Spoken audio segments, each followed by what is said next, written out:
Alrighty, so we're back here for another recap tonight. We're already in week 4 of this league here we're doing, and I don't know. I mean, it's crazy to think we're already at this point. Feels like just yesterday I started this thing off with a recap. You know, the first ever recap we had, but obviously we're now here. We're almost four. We're over 3 weeks in, and I got about 10 more weeks to go. So yeah, that's cool. um, but yeah, as normal, we're gonna go through the week recap, um, and then we're gonna talk about some certain topics about certain games, and then we're also going to, if I just, yeah, okay. We're then gonna go through the power rankings, which I just tried to finish up. And then along with and then we'll finish out with some predictions and we'll reveal the schedule and whatnot for week 4. So yeah. First off, we'll start off with saying a lot happened here week number in week number 3. A couple bounce back wins, a couple of upsets. The whole thing. We got contenders potentially shining through. Maybe some, teams that are pretenders. It's still way too early in the season to figure that out. But we can always imagine. Um, but yeah, so we're gonna start off with, as we usually do, we're gonna recap the recap the week. Excuse me. So we'll start off with this past games or all the games individually. Talk about the stats. Talk about my thoughts on them, and then we'll go from there. So, excuse me. So first off, we're going to start off with the first game of the week, or this past week, which was on Friday, because this past Friday, because this was the 4th of July weekend. So due to Thursday being a holiday, I wanted to do a double header on Thursday, but I kind of overlooked the fact that it was the 4th, and I had things going on with family and whatnot. So, and celebrating the 4th of July anyway. So I thought, because it's a holiday, because it's a holiday weekend, let's just skip the 4th, and then we'll push the games back to Friday. Only I didn't have everything done in time for the second game for Friday, so I moved that game to Sunday, and it seemed like it worked out pretty well. So, but yeah. Anyways, we'll talk about this. We'll start with the games. So, um, so yeah, the Bulls. This first game here, the Brooklyn Bulls. They traveled to Columbus, Ohio, to take on the Capitals, and well, the Capitals managed to get the win here, 34-31. It was kind of a back and forth game for the most part. In terms of stat wise, you can see there Drew Roderick going head to head with Junior Gray. These guys faced in the previous incarnation of this league, the NFL relocated, for sure last season, and maybe even the first season technically too, but I don't remember now. I have to go back and look at the videos. But anyways, so yeah, the Bulls look like they had a chance at this one, but sadly they fall just short. And that's basically the main takeaway I have from this. So Bulls will fall to 0-3 and whatnot, but we'll go through the stats now for each side. So starting with the Bulls, not again, like I said, not a bad game. I mean, this was a very tight one all the way through. Drew Roderick completing 70% of his passes, 28 for 40, 337 yards in the air, 2 touchdowns, 1 interception. Was sacked 10 times, which is not good. QBR of 101, so fairly good statistical game, all things considered. Rushing wise, running back Raphael Phillips had 16 carries, 74 yards, and a touchdown. Drew Roderick himself ran for 69 yards. The other touchdown on the rushing attack came from running back Reggie Hughes. And then the receiving was led by the tight end Jose Pearson. 11 catches, 114 yards, and 2 touchdowns. So that's that. Moving over to Columbus. So very similar in terms of completion percentage. I mean, a little worse. Only 52%. 25 for 48. Junior Gray threw 310, so actually less yards. But he actually had 4 passing touchdowns and 1 interception. and was not sacked once. So really what it proved to be in this game was that the sack number, the amount of times the Capitals defense was able to, I'm going to use a pun here, capitalize on the on getting to Drew Roderick multiple times over, ultimately led to be the difference maker in this game. So rushing wise, man, Tyquan Bennett had a heck of a day. 27 carries, 147 yards.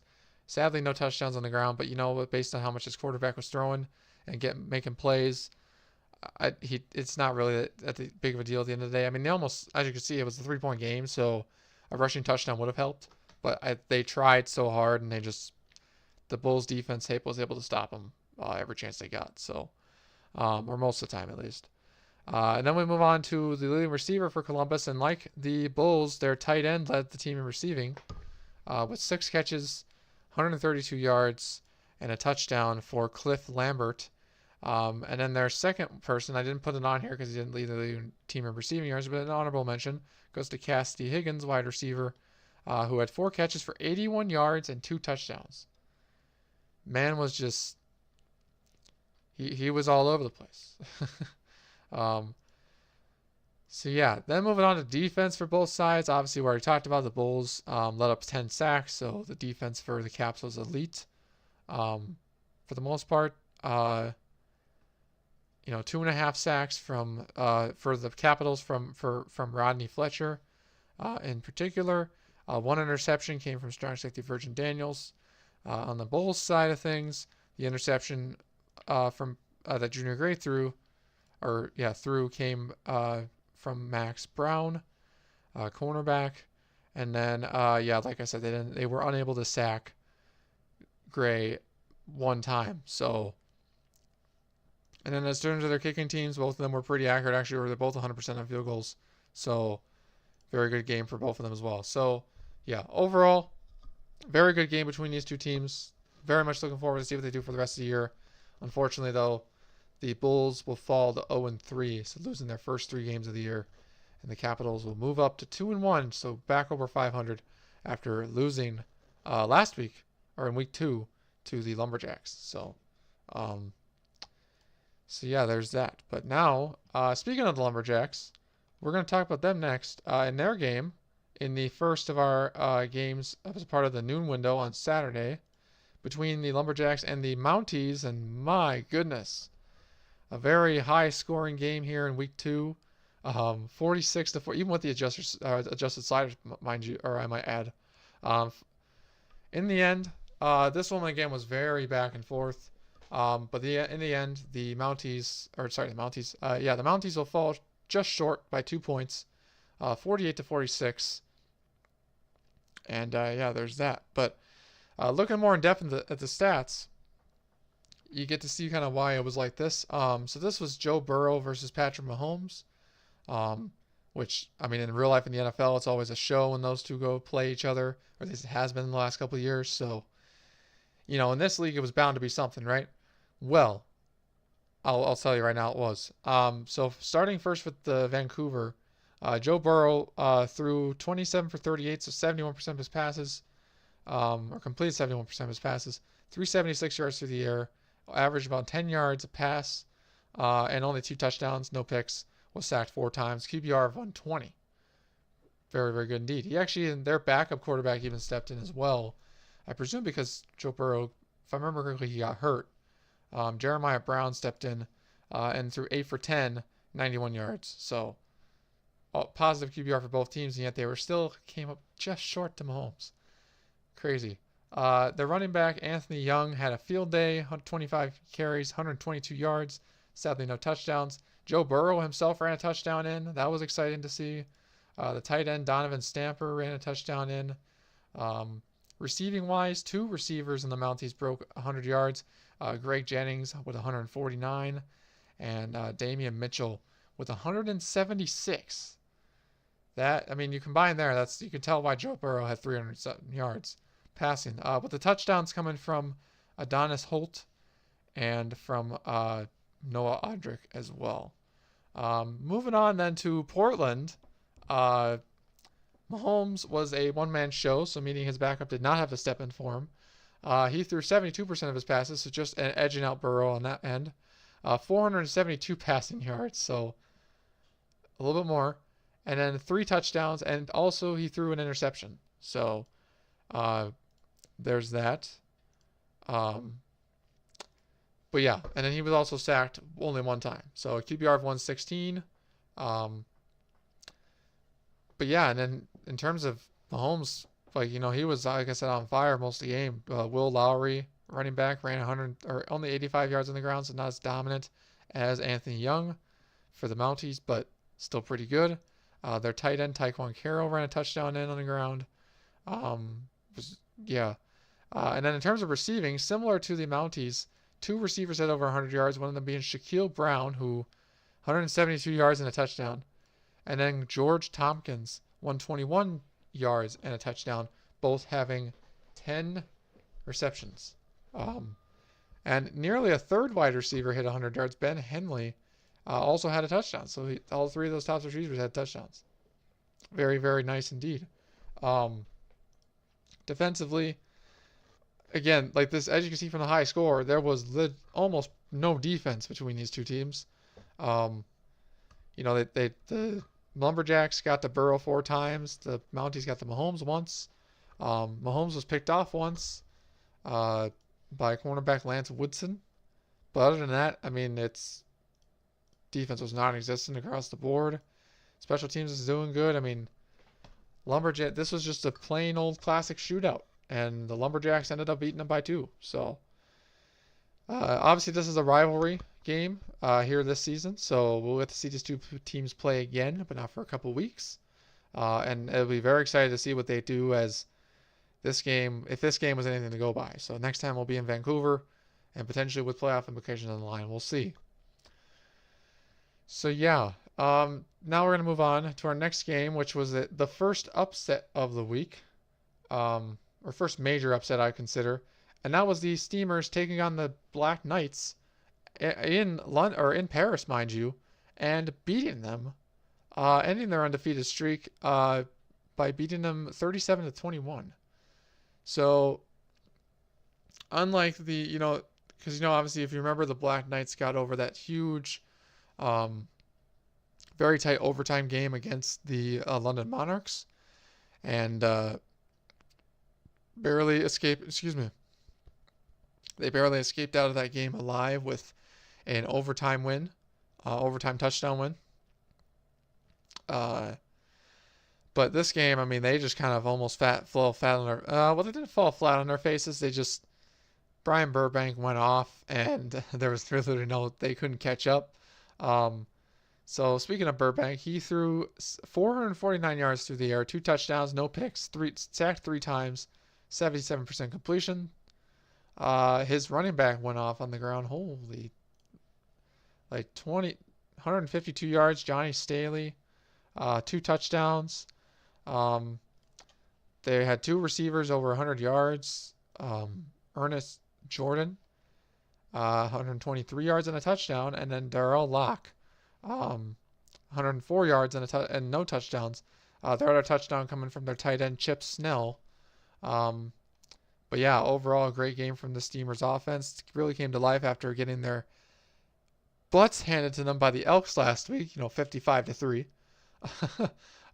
Safe to say they're back. And then meanwhile, looking at the Black Knights, you'd be confused because again, it's not bad stats. They just couldn't keep up with the Steamers. And their defense just couldn't slow them down. But Patterson, he threw over 50% of his passes, so 63%, 335 through the air. Also had 2 touchdowns, also no interceptions. Was only sacked 1 more time than Burbank. And, I mean, that's the only difference between them, really. And then their running back, Junior Hopkins, 74 yards on the ground. Very good game from him. Patterson at 45 yards of his own. No touchdowns from either of those 2, though, so that might have hurt them a little bit. And then Derek Hyde didn't have nearly a good of a game as he did before, but, I mean, 88 yards, a touchdown. Pretty good, all things considered. Tyler Torrance had the other touchdown thrown by thrown by Patterson. So yeah, overall, and looking at, like I said, the defensive side, virtually non-existent. Um, Burbank was sacked 3 times, and Patterson was sacked 4 times, and then no players threw a pick. So yeah, I mean, that's basically all I gotta say about this game is that the Black Knights just got a little bit of a wake up call that, their huge win over the Shamrocks in week 1, and then they kind of played a more competitive team last week against the Monarchs, maybe because of the Sliders, maybe not.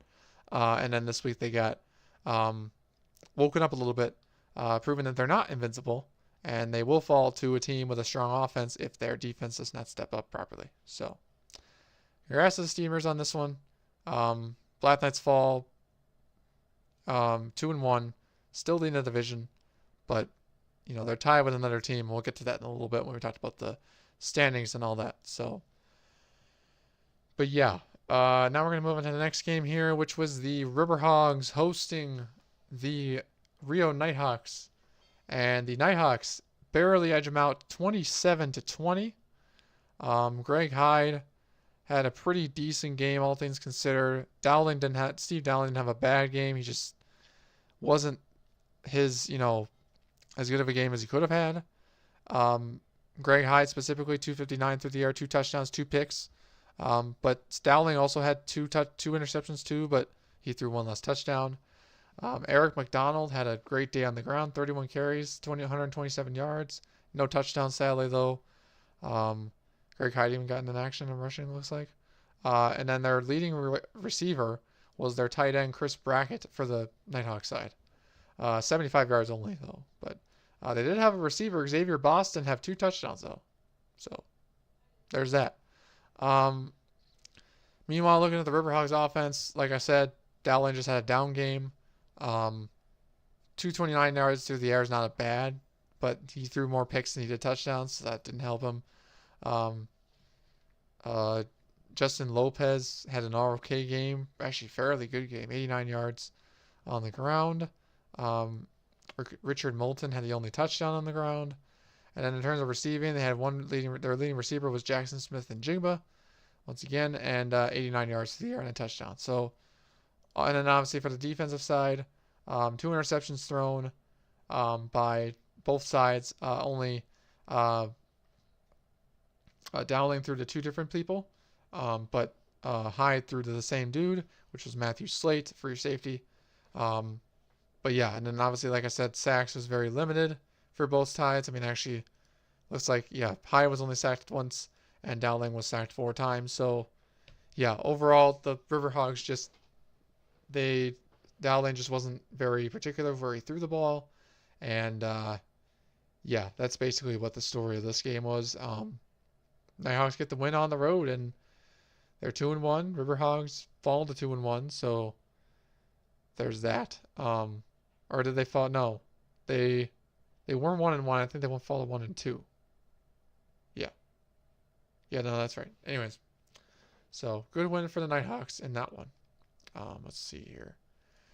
The next game was fairly peculiar. The Huskies taking on the Aviators, and the way this was peculiar was that you notice the score is 21-6, right? Not a single touchdown was scored in this game. This is all field goals. So these two teams have faced before in the same division. They faced last year because it was the first time they're in the same division. It was last season, and the NFL relocated. And I want to say it was the Huskies that won the game. I could be wrong on that one. But anyways, the Huskies beat them in this game. But like I said, no touchdowns scored at all. Both quarterbacks played fairly well, but not a whole lot of touchdown action. In fact, the Huskies seem like every time they get down to the end zone, then the Aviators defense would step up and stop them. So it was just a back and forth. But yeah, I mean, going through the stats here, Joseph Church, not a bad day. I mean, 53% completion percentage, but still 258 yards, and I guess no touchdowns, but he was sacked 6 times. So could have been a lot worse, but overall not terrible. And then David Diaz, no touchdowns or interceptions at all, and was sacked 5 times. 261 through the air, 70% completion percentage. So fairly even-ish, I guess. Dave Diaz having a slightly better edge. in terms of like day passing. And then in terms of rushing, I mean, both teams were under 100. Alex Hayden for the Aviators, 61 yards.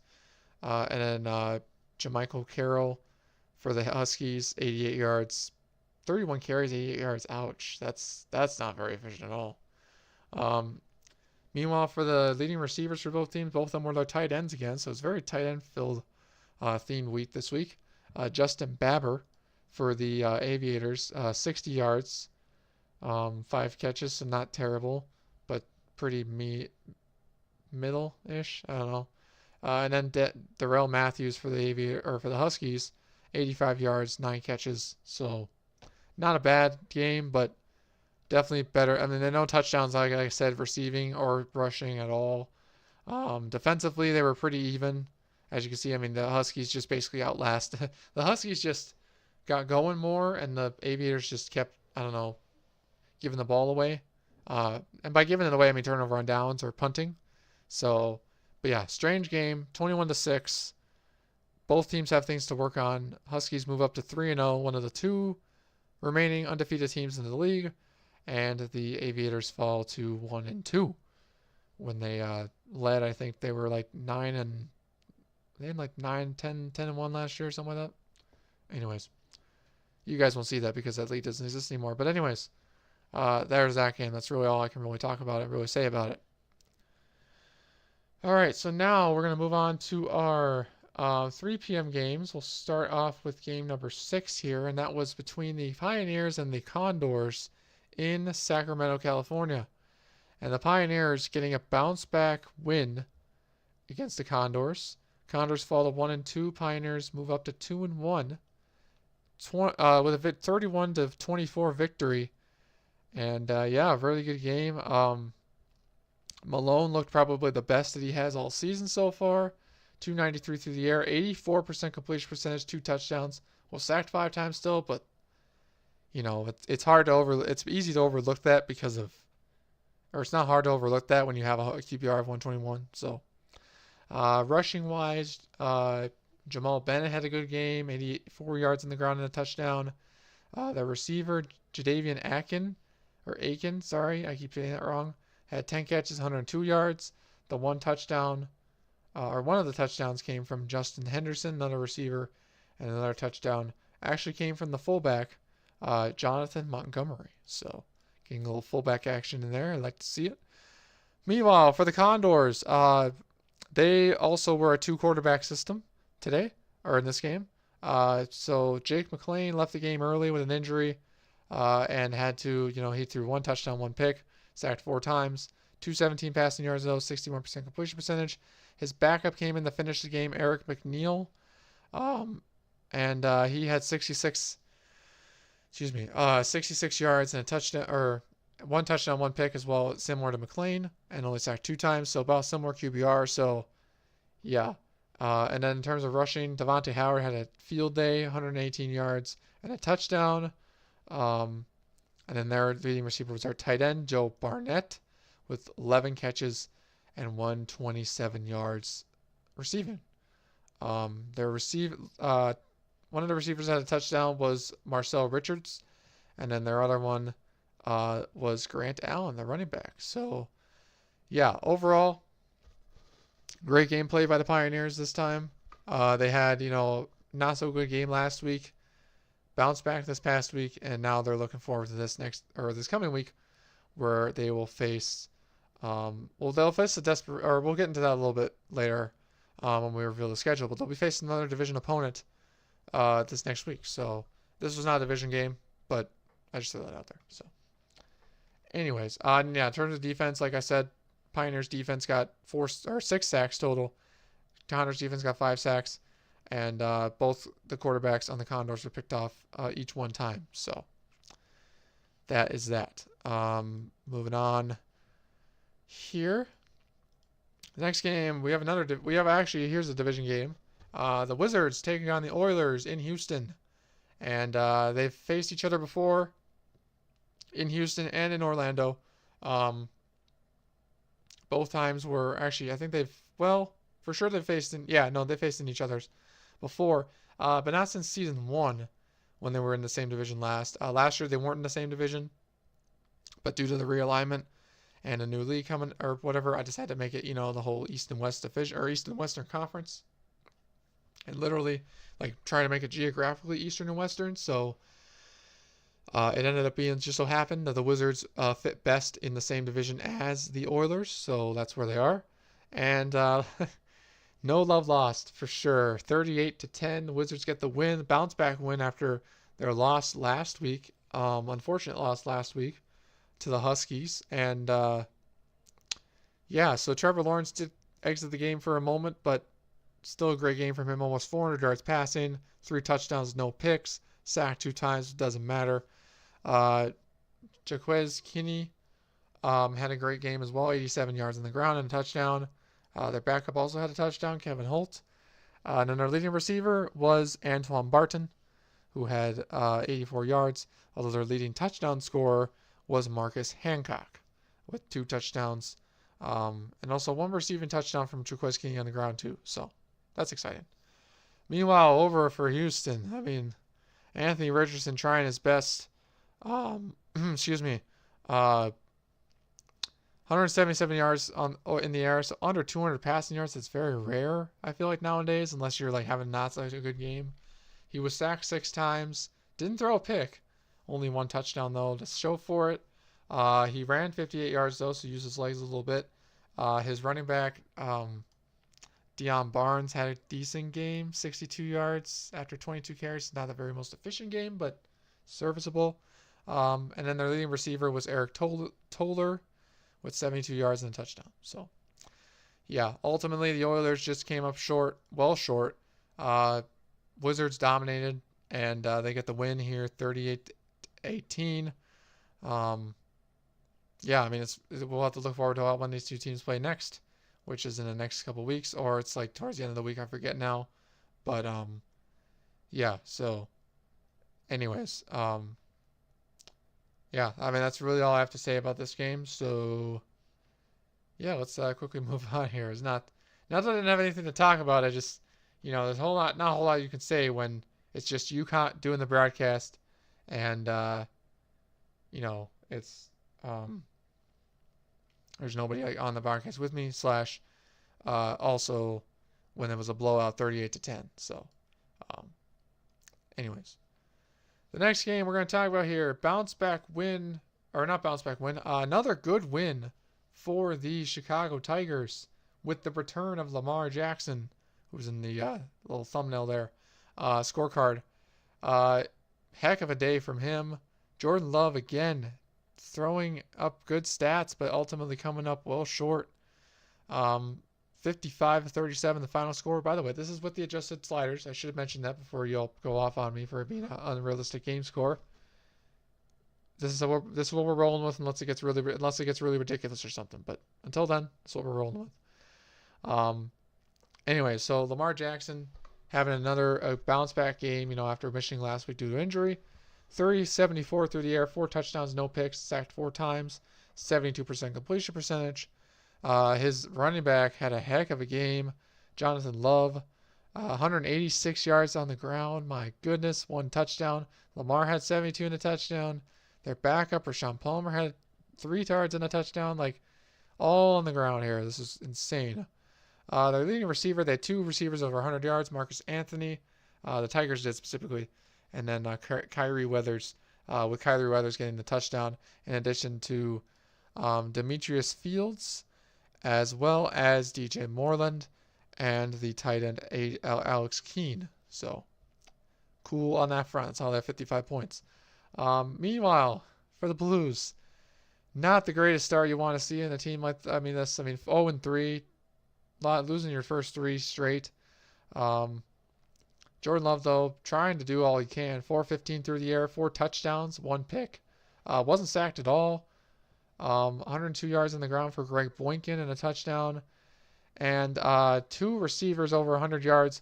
One of them breaking the record for receiving in a single game. But yeah, the one was their tight end, Dontrell Walker, with 108 yards and a touchdown. But then the heck of a game from receiver Marcus Bodden with 6 catches, 234 yards and 3 touchdowns. Not one, not two, 3 touchdowns. I mean, you might as well put this man in the Hall of Fame already. I mean, he's just a god at this point. I'm only joking, half joking. Anyways, so yeah, I mean, dominant performance from him, but unfortunately, the rest of his team just didn't hold up, and his quarterback just couldn't get the ball in the end zone, and their defense just was unable to stop Lamar. And yikes! I mean, if I'm Marcus Bott, I have to be just absolutely heartbroken the most after I put up, I literally carried my team, essentially in a way, to get them 37 points, only to still lose by 20. So, or roughly 20 points. So like, I mean, I don't know what to say for the Blues at this point. I mean, if they don't fix it up, they don't get the win this next week. I mean, you might have to do some trading, you might have to move something around, look to next year. I don't know, but all I gotta say, this Blues team has the talent. They just gotta They just gotta put it all together and get ultimately not be outscored is what they really have to do. They've to be fair, they've gone up against some tough opponents though in these first 3 weeks. So maybe this next week will be nice to them. I don't know. We'll see who they face in a little bit, but for now, this is your game result for this game, 55-37. Yeah. Very good record, but still, that's just anyways. Whew. And then talking about our last game of the 3 p.m. time slot, we have the Monarchs bouncing back after an 0-2 start against the 0-2 Shamrocks and winning 24-16. So not the most impressive win on earth, but an impressive win to say the least because of how they've played the first 2 weeks. So Josh Allen moving on to Monarchs first. Threw 2 touchdowns, no picks this time, 4 sacks, 320 yards through the air. Their running back, John Hargrave, had a good game, 86 yards on the ground, 1 touchdown. Josh Allen almost tied him, 78 yards on the ground.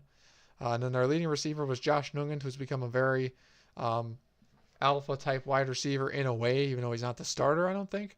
118 yards through the air, 7 catches, and 2 touchdowns. Meanwhile, for Dublin, Will Bentley just not able to get the ball out a whole lot as much as Josh. Getting sacked plenty of times, 5 times to be specific. Just under 200 yards passing, 1 touchdown, no picks. His running back did okay. Jermaine Davis actually did fairly well. I don't know why I said okay. 98 yards on the ground, 23 attempts. And then for receiving wise, the receiving wise was just pitiful. But again, like I said, he was spreading the ball out. He was trying everything he could. But Luke Raymond was their leading receiver at just 56 yards. The lowest I've seen a leading receiver in a while. So, and then with their tight end actually scoring the only touchdown they scored all game through the air, which was Kevin Bean. So, yeah, ultimately, and then our defense is, like I said, 5 sacks from the Monarchs defense, 4 sacks from the Shamrocks, no picks, plenty of tackles for losses for both sides. Monarchs getting a more, obviously, but yeah, a crucial win for the Monarchs here. We'll see who they get to face here. They'll be at home this next week again. So we'll get to see who they face in this upcoming week here. Yeah, I mean, honestly, we'll just get to see how they do and if they bounce back to 500 or not. So, meanwhile, the Shamrocks, again, tough start for them, 0-3. They'll be looking to bounce back this coming weekend as well. So, yeah, that's that game, the good old matchup in the EFC East Division. So, now we'll move on to our games in the last evening time slot, starting with the Dragons hosting their first game of the year against the Honolulu Orbits. And the Dragons, by no shocker, win this game 41-27. I say no shocker, as in I predicted this game to go this way. Orbits just don't seem like they're on track at all, really, this first couple weeks of the season. Still getting used to their team and still trying to click on offense, build some chemistry. So yeah, I'm not totally surprised by this result. I'm surprised they put in a good fight though, a little bit. But nevertheless, the Dragons had a good game here. Dan Norwell had a good game. 334 through the air, 3 touchdowns, 1 pick, 1 sack only. Deshaun Gill's having another huge game on the ground. He's averaging about 100 yards, maybe 120 yards a game. 132 yards to this night specifically, and 2 touchdowns. So he's a just touchdown machine. And then our leading receiver was Brian Beck with almost 200 yards, 189, and 3 touchdowns as well. Absolutely insane game from him.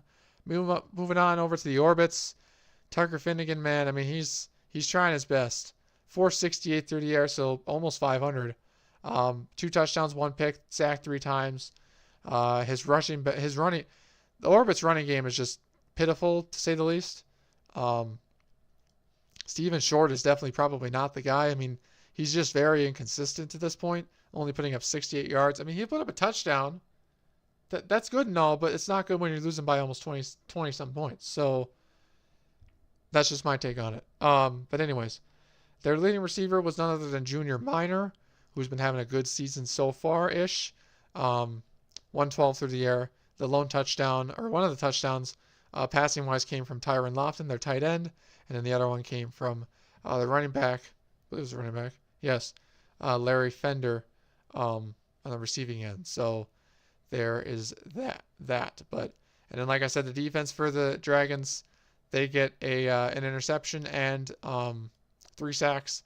The Orbits get an interception and 1 sack. So overall, though, the Dragons just put in a very good performance here and continue to be undefeated at 3-0, sitting atop the WFC West Division, and will be returning back to the U.S. this coming week. To face another opponent. We'll check out who that is in obviously a little bit. So, but yeah, you guys can let me know what your thoughts are in this game if you watched it. But other than that, I mean, that's my take. Dragons so far proven to be a team to beat, potentially contender in this league. Now we're going to move on to the next game here. Another matchup in the this one's in the WFC West, specifically between the Elks and the Redwoods. And oh boy, the Elks, putting up their 55 points last week. They got a little bit of a come down to earth moment this week. But their defense, man, their defense let up. Their defense just was non-existent almost all game, it seemed like. Yeah, I mean, they 36 points to 37 to 36, easily our closest game yet. Elks barely edge out the Redwoods here on the road in Oakland. And yeah, I mean, Joel Basie will start with him. I guess 452 through the air, very impressive. 2 touchdowns, 3 sacked 3 times though, so there's a negative there. Eric Logan having a very efficient game on the ground for sure. 14 carries, 59 yards, and 2 touchdowns. So there's that. 2 100-yard receivers, Dalvin Atkins, and of course Matthew Murray, who had a good game I think last week or 2 weeks ago, something like that. So yeah, Matthew Murray with one of the touchdowns, and then the other touchdown going to Owen Malachi. Yeah, we'll go with, or is it Maleki or Malachi? Hold on, let me just quickly check here. No, it's Owen Malecki. I read that wrong. Anyways, Owen Malecki. So with the other receiving touchdown for San Diego. Then meanwhile, the Oakland Redwoods. Sam Young putting up numbers. He can definitely do that. But yeah, he was very close to beating his division rival here, but just came up just short. 364, 2 touchdowns. Yeah, these two. I mean, obviously these two teams faced in the past. The Elks were formerly the Aftershocks before that team wasn't in Madden anymore. So there's that. And they did face, I think, at least once, and I think it was the Elks still been the win there, but they beat them badly. I remember specifically, was it last year or 2 seasons ago? I think might have been 2 seasons ago. Maybe it was last year. But yeah, so the Elks, I mean, they get the win here, but it was a close game. So I'm very curious to see how these two play when they have to go to San Diego in a couple weeks. It'll be very fun to see. But anyways, finishing off the Oakland stats, I didn't finish this off. No turnovers for Sam Young this time around, which is good for his team. Leading rusher for them was George Turner, 59 yards and a touchdown, so could have been a little better in the run game, but just really couldn't get anything going. And then their receiving-wise was just basically Morgan Whiteside and everybody else. Although Antoine Rhodes had a touchdown, and so did Alex Franklin. But yeah, the receiving was basically dominated by Whiteside, which he's been a very prominent alpha receiver as we've seen so far in the first couple weeks of the season. So there's that for you. Defense for the Redwoods got 3 sacks, no picks though. No sides got picks. So, and as you can see, like virtually no defense because this was a 1-point game. So, overall, in the end, the Elks get the win. They move up to 2-1, I believe, on the year, and the Oakland Redwoods will fall to 1-2. And yeah, so overall good game there, but interesting nonetheless, especially for how tight it was. Second to last game of the Saturday games, we have ourselves the another high-scoring game. The Thunderbirds taking on the Snowhawks in Montreal, and I originally had this game flipped in the schedule, so forgive me if you. I mean, I fixed it in the thumbnail and whatnot, but when I announced the game last week, I had it flipped in my head for some reason. So anyways, there's that. Yeah, the Snowhawks get the win, 45-37. Hampton didn't have a bad game, but he did throw 3 interceptions. So, I mean, you consider maybe it's a bad game, maybe it's not. I don't know. 472 yards through the air, 4 touchdowns, 3 picks. So, almost a 1-to-1 ratio. 2 sacked only 2 times, so very impressive work there. Obviously, Emmett Massey still out with an injury, so Jacoby Ricard has stepped in. And he had a decent game, 72 yards in the ground, no touchdowns. Receiving was dominated by Taylor Westbrook for the Thunderbirds, 158 yards and a touchdown. Other touchdowns scored by tight end Sam Weber. That was another, or actually 2 more touchdowns were scored. One by J.D. Shirley, and the other by receiver Steve Elston. But those were like very short receptions, so not that it matters or anything. But there you go. Meanwhile, for the Snowhawks, Larry Rutt looking like his old self again from back when he was a Baron. That's what this team used to be called. 507 yards through the air, so very good game from him. 5 touchdowns and 1 interception, and then sacked 3 times. QBR of 124.4. His running game was very pitiful. 41 yards only from Morris Blues, so not the greatest. And then, 2 running backs equaled about 63 yards total, so running game's not quite there for Montreal, but at least they got the receiving game down. Alex Hawkins having a heyday, 159 yards and a touchdown after 13 receptions, which I think tied the old record in a game. And then Roy Joseph having 105 yards himself and 2 touchdowns. And then other touchdowns coming from Jeffrey Bankston and Devontae Savage. So, all in all, Snowhawks have a very good win here at home, and very looking forward to see what they do in the rest of the season. Same with the Thunderbirds, but Thunderbirds will lose their first game of the year, falling to 2-1. Snowhawks will, I think move up. I can't remember if it's above 500 now or not.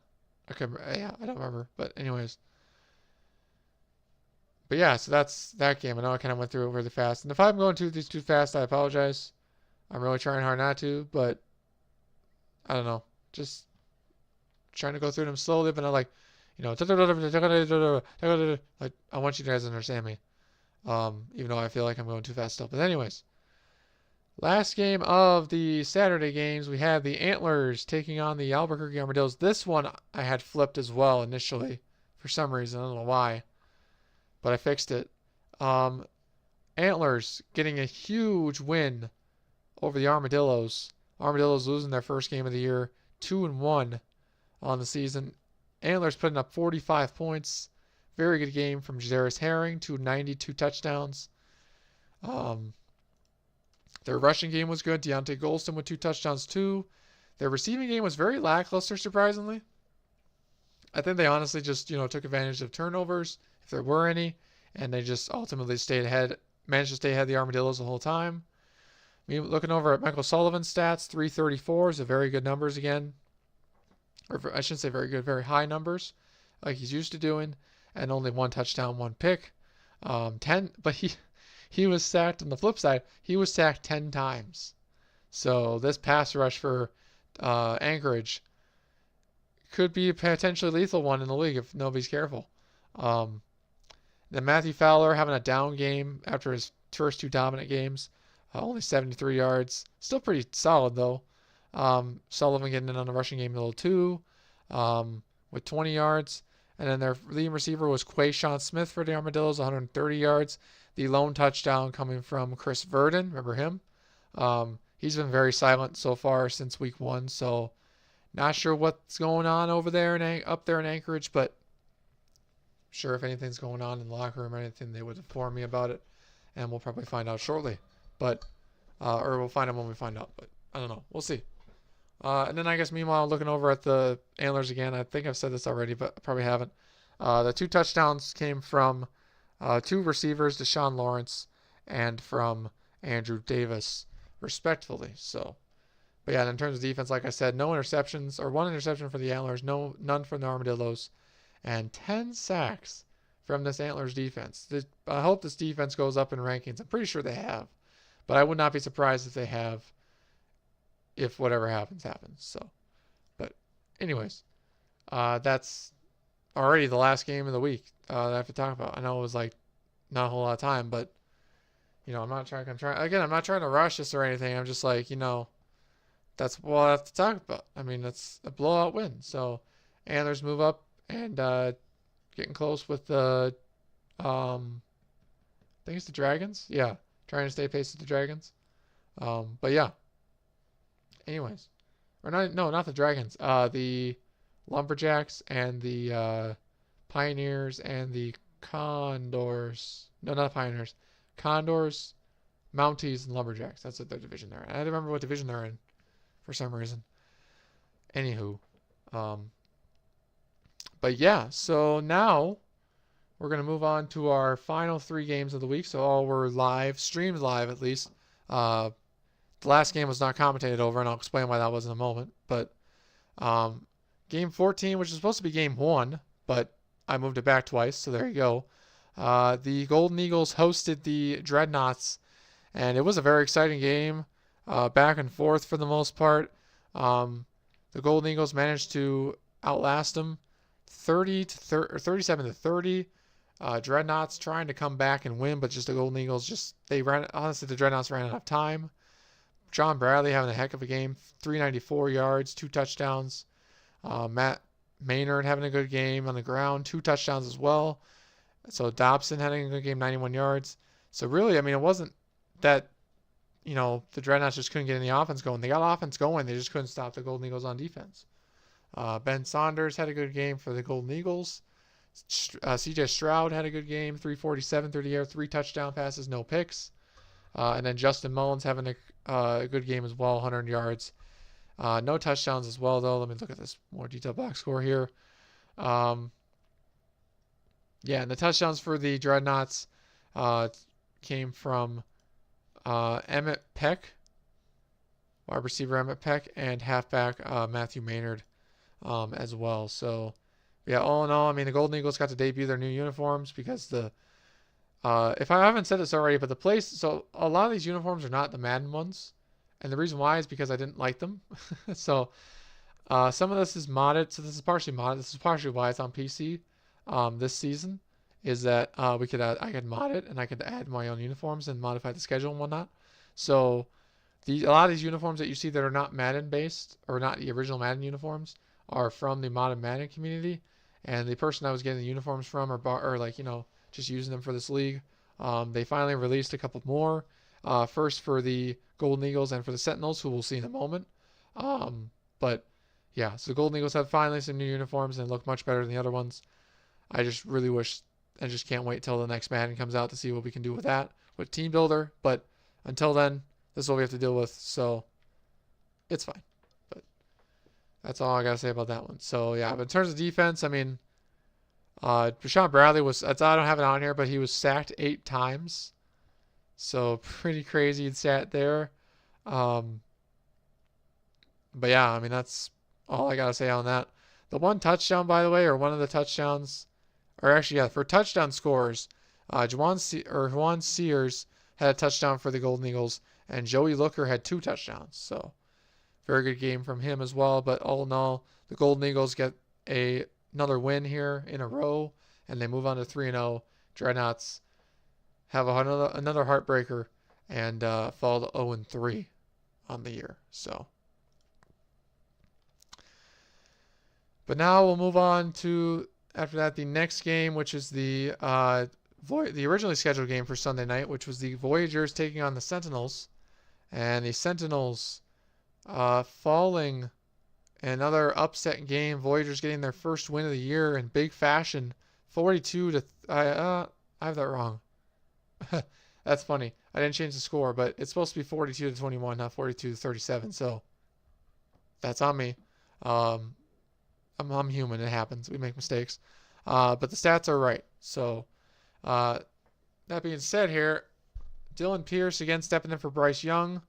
343 for the air, 1 touchdown. Not bad game. 2 sacks, no turnovers. Pretty good. Completed under half his passes, though. So that's, or just over half his passes. So there you go.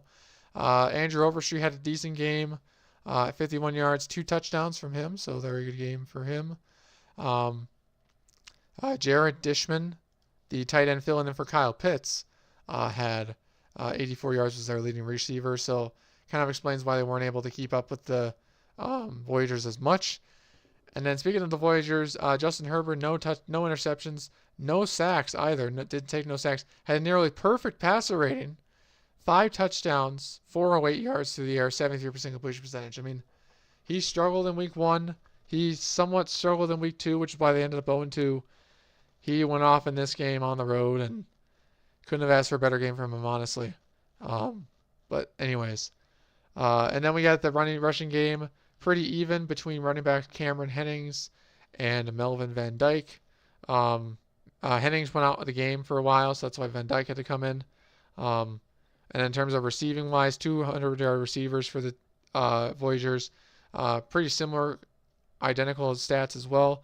Jabari Jeffrey and Caleb Church, the tight end.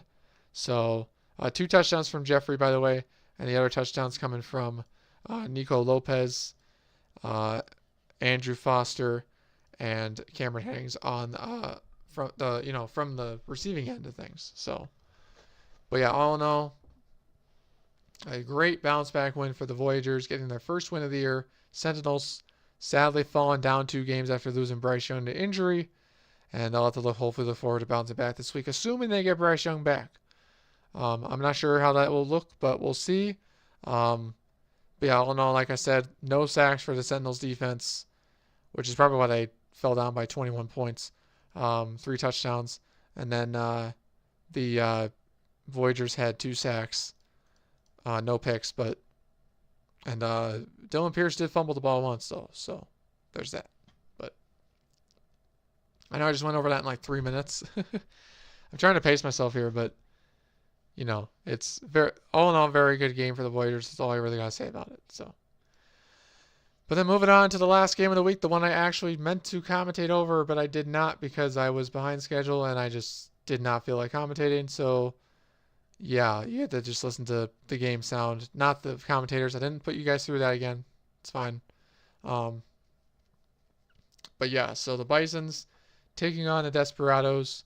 19-14 the final score. Desperados also getting their first win of the year in an upset victory. At home. Against their new rivals in the Bisons. So Brock Purdy not having a bad game, or having a below average game. 297, 79 through the yards. That wasn't below average. What was below average was 1 touchdown and 2 picks, and then 2 sacks as well. 56 yards from Joey Bernard, so much lower than last week. Orlando Pearson had a good game at least, though. 161 yards through the air, and I believe 1 touchdown as well. Moving over to Austin, 289 for Kerry Hyde, filling in for the injured quarterback Troy Hayes. 1 touchdown, 1 pick as well from him. Sacked 4 times. Eric Peely had a decent game on the ground. A pretty good game actually. 123 yards and 31 carries, no touchdowns sadly. Kerry Hyde even got 35 yards. And then their leading receiver for the Desperados wasn't all that impressive. Gabriel Priestley with 76 yards, and the lone touchdown pass going to Ramondre Wilkinson on the receiving end. So excuse me. So yeah, overall very tight defensive battle here in Austin, Texas.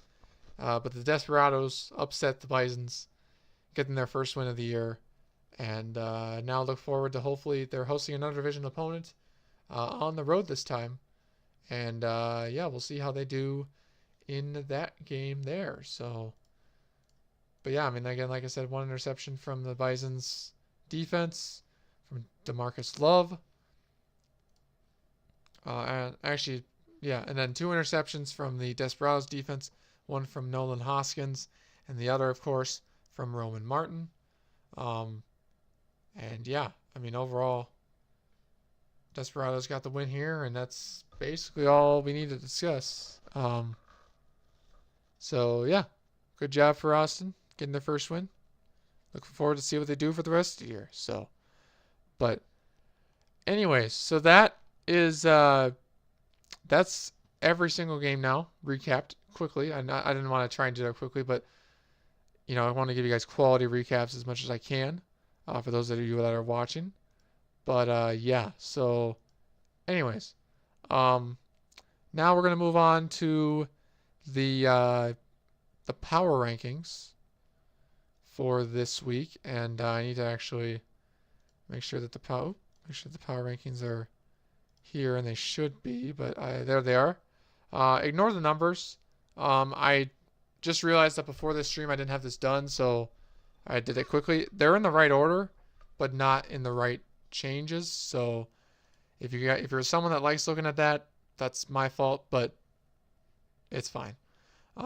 Anyways, so the and the records should be all right, I hope. Some of them are probably incorrect, but again, it's not that big of a deal as long as you see where they are.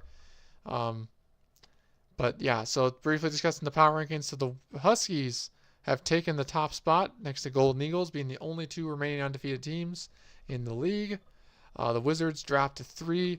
Anchorage Antlers rise up to 4. Tigers also on the rise. The Bisons have one of the biggest drops, down from 2 to 8. And then the Thunderbirds also dropping as well. Elks dropping. Nighthawks dropped. The Black Knights obviously dropping as well due to their loss. And then the what's it called? I just realized I don't actually have this on here. There we go. So but then obviously you see the bottom here. The Bulls now taking the bottom spot in the power rankings, dropping from their previous spot. After being one of the only 0-3 teams left down there. So the St. Louis Blues, Denver Shamrocks, Orbits, Dreadnoughts, and Bulls all down there at the bottom, sitting at 0-3. So yeah, honestly, I'm kind of, it's very shocking to me how, the Monarchs jumped up from where they were to 24. So that's cool.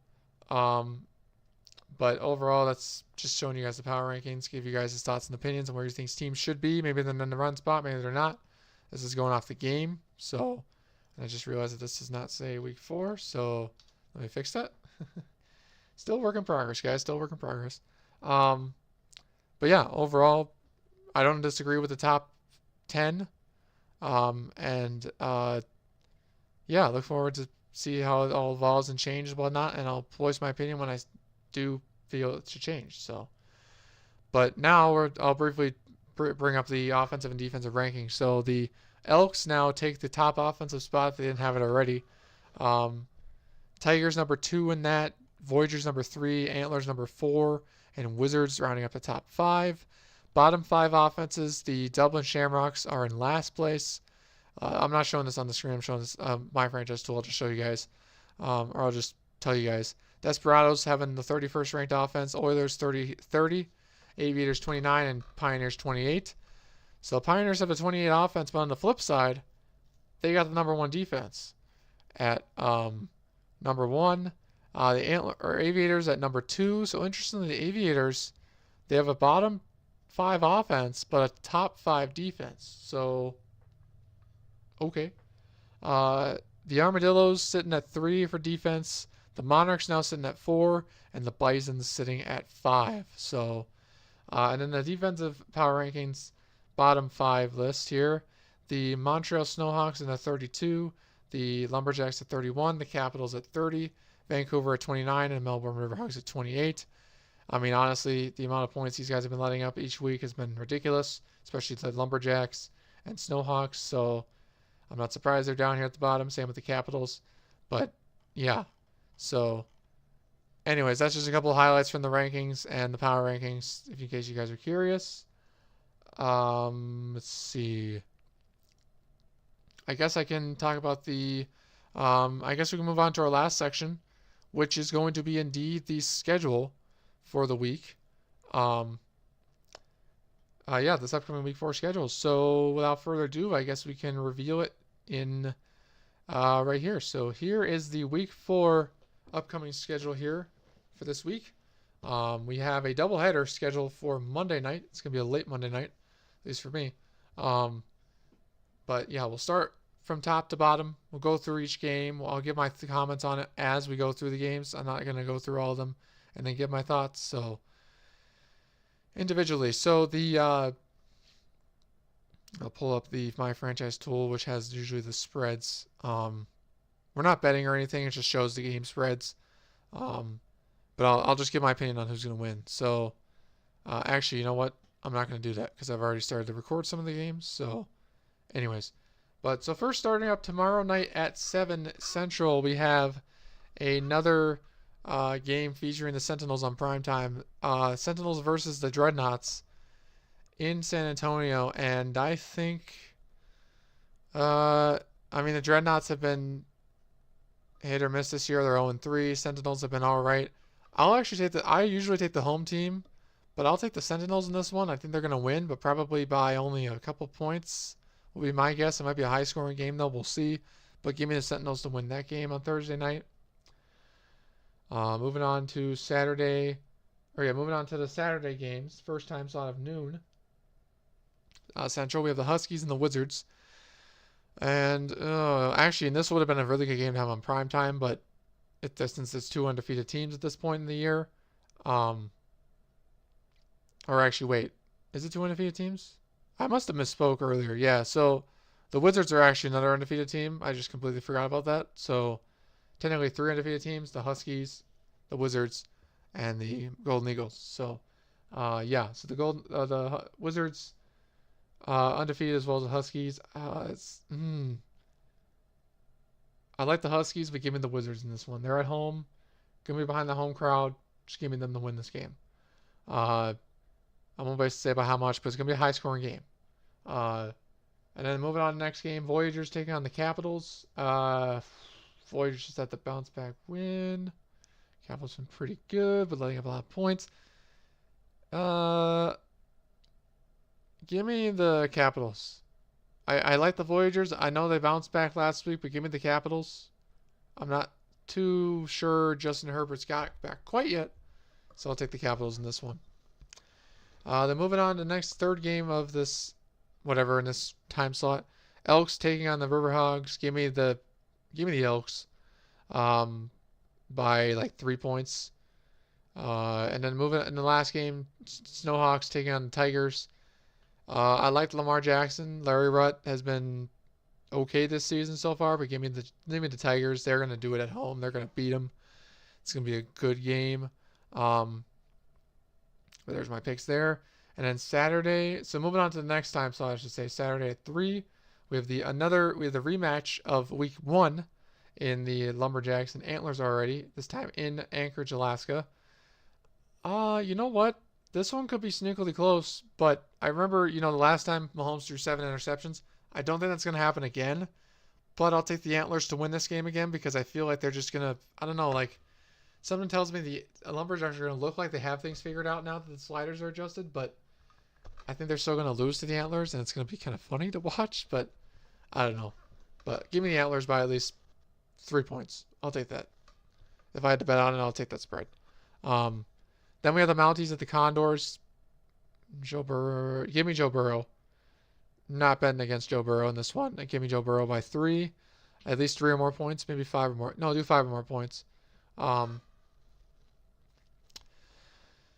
talking really fast for some reason. And then we got the Desperados, looks like at the Pioneers. So another rematch of week 1, this time in Salt Lake City. And, so both teams coming off good wins. Brady Malone, is he going to show up at home? I think he will. I think they'll beat them by like 7. But I'll give me the Pioneers. I don't trust the Desperados enough to have them win 2 in a row. So give me the Pioneers all day in this one. And then we got the finally game of the 3 p.m. slot.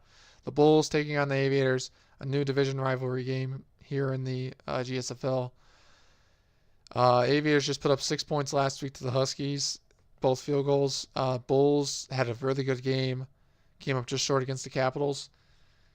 You know what? Just because I trust the Bulls more, given the Bulls. I know they're on the road, but I feel like they're going to, if the Capitals can, or if the Aviators can only put up 6 points against the Huskies, I think the Bulls are going to be about the same way. So the Aviators are at home this time, but give me the Bulls. The Bulls are going to win this one. And then we got Saturday, the last Saturday slot, 5 p.m. games. Redwoods taking on the Armadillos. Michael Sullivan or Sam Young. You know what? I'm predicting it now. Sullivan's going to have a bounce back game. It's not going to be by much, but he's going to have a bounce back game. Give me the Armadillos in that one. Then we have the Golden Eagle, the Nighthawks taking on the Orbits. Give me the Nighthawks because I still don't trust the Orbits offense. Unless the Orbits offense will shock us this time, but I have a prediction. If I pick them, they're going to just do poorly again, so I'll pick the Nighthawks. Then we have the Dublin Shamrocks and the Bisons. Bisons losing their first game of the year, or another game, or no. Yeah, first game of the year this past week to the Desperados. Dublin going in 0-3. I don't want to pick the underdog here again. I'm going to take the Bisons. It's going to be a closer game than most people probably think it will be, but that's my safe pick is the Bisons. And then last but not least, the Oilers taking on the Black Knights in Paris. Black Knights just let up a lot of points against the Steamers, and the Oilers got smacked on by the Wizards. So this could be a very fun game to watch. Both teams looking for a bounce back win. But at the end of the day, I'm going to side with the home team here. I'm going to take the Black Knights to get a bounce back win over the Oilers. Anthony Richardson is that guy for Houston at this point in the year, but I think the Patterson High connection is going to light everything up again, similar to how it did in weeks 1 and 2. Then we got moving on to Sunday Night Football. We have the Blues taking on the London Monarchs, and it's Jordan Love facing Josh Allen. You know what? The Blues are 0-3. This is tough because I don't want to pick against Jordan Love this time because I feel like he's going to break the streak. But you know what? I'll just take a chance on it. I'll take the Blues. The Blues are going to lose this game again. They're going to 0-4 to start the year. Give me the Monarchs. They're going to win by 10. At least 10 or more in this game. Josh Allen's going to get a huge win at home here in week 4. So then we move on to our Monday night games. Doubleheader, 7 p.m. game. First starting off with the Dragons and the Golden Eagles. Another division rivalry game. 2 teams undefeated. So we at least have one good game happening on Monday this week. You know what? It's a toss-up for me. Give me C.J. Stroud and the Golden Eagles. I'll take them by 3. It's going to be a very close game, a division game. I expect it to be. And then, so we'll go with that. But then last but not least, Monday Night Football, 9 p.m. Central. We're going to go with the what are we going to go with? We're going to go with the Thunderbirds, or it's the Thunderbirds versus the Steamers. Steamers had a good game this last week. Thunderbirds had an okay game but fell short. They're still injured a little bit. I'll take the Steamers. Not by much, but it will be by a little bit. This is all another division game as well, happening in week 4 here. So, yeah, that's all the picks. That's all the games happening this week. Let me know what you guys in the comments or in the chat, who you guys have winning this week. And obviously you can let me know suggestions, anything you have to improve, how to improve this league and whatnot as well. I guess we're doing the outro now. But yeah, so that's going to be ultimately the end of this little podcast / recap here. So hopefully you guys enjoyed it. We'll be looking forward to this as we continue this league through week by week, game by game. It's turning out to be it's fun so far. It's a lot of work, but I think it'll be rewarding in the end to see how far it gets and see how all the teams do in the end and how what the legacy they'll leave behind and whatnot. But for now, that's going to be all from me. Hope to see you guys tomorrow when we go live. But if not, hopefully you guys enjoy the rest of this league and the rest of the season. Thank you for watching. Have a good night. Peace.